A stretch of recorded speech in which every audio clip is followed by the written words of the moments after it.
Hey, you're stuck in Travel with Wolf Gorla. A couple-minute riff on IT and IT security. Today, looking at honeypots. So everyone likes the opportunity to kind of gain the upper hand. Everyone likes the opportunity to maybe beat the bad guys at their own game. Everyone likes the opportunity to deceive a little bit, right? Put in a little deception, a little smoke and mirrors.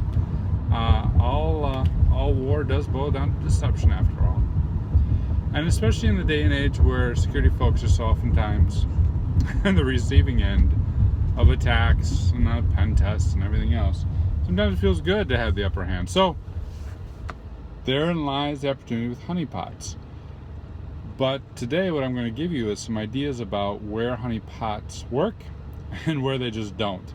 Especially since honeypots have been around for quite a while. So of course honeypots are a server, either an emulated server or an actual server that is not in use, is there simply to deceive the attacker, to trick the attacker into going for the honey where the alarm should shout and whoop and the trap should fall. So what makes for a good honeypot and bad honeypot? Number one is why you're using it.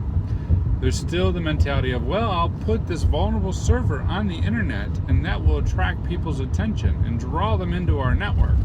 And then we can study their ways and learn from them. It's not drawing any more attention than we actually need. Not a good idea to get the bad guys coming after you. And frankly, if you have enough time to study what the bad guys are doing in your machine that way, you probably can pick that up in a book. Or a lab. Or, focus on hardening the environment. I mean, there's a number of things we could do above and beyond setting up a honeypot and just watching and waiting to lure them in. That's number one. Better way to use it is late stage detection. Knowing when someone has gotten in the network, when they're moving laterally throughout the network, when they're jumping boxes. That late stage detection is a good place to put a honeypot in, because those boxes should never be touched, and when they are touched, you know something's going on. So that's number one.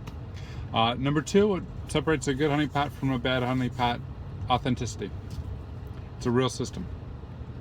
Oftentimes with some of these honeypots, they are trying to be everything to everyone. And my pen testers, when they see them, see right through it, right? Oh, this is a Windows box running Linux ports and has Oracle and SQL on it and is listing on any port scan we touch. That's weird. Clearly a honeypot. Better honeypots are those that are authentic, are actual OSs, match the build or similar to the build of the environment. Probably don't have as many patches so that it gets a little bit of attention, but not like an unpatched Windows 2000 in a sea of 2012 fully patched servers. That's going to raise an eyebrow. So,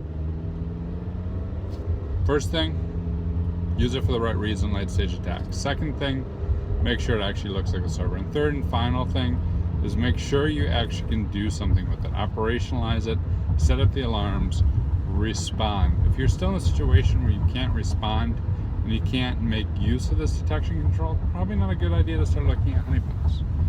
If you do have the ability to carve out some time to respond to those alerts, or if you've got alert fatigue and you want to shift alerts around in your budget so that you have a higher, clearer signal for a certain portion of your day, a certain portion of your alarms, great opportunity. Make sure you can operationalize it and plug it into your IR, because we're all really busy. Unless you're not and you're using it to draw people in, which I've already said don't do that. There's better ways to get that information than taunting the bear with the honey. All right, that's it for me. Have a good one.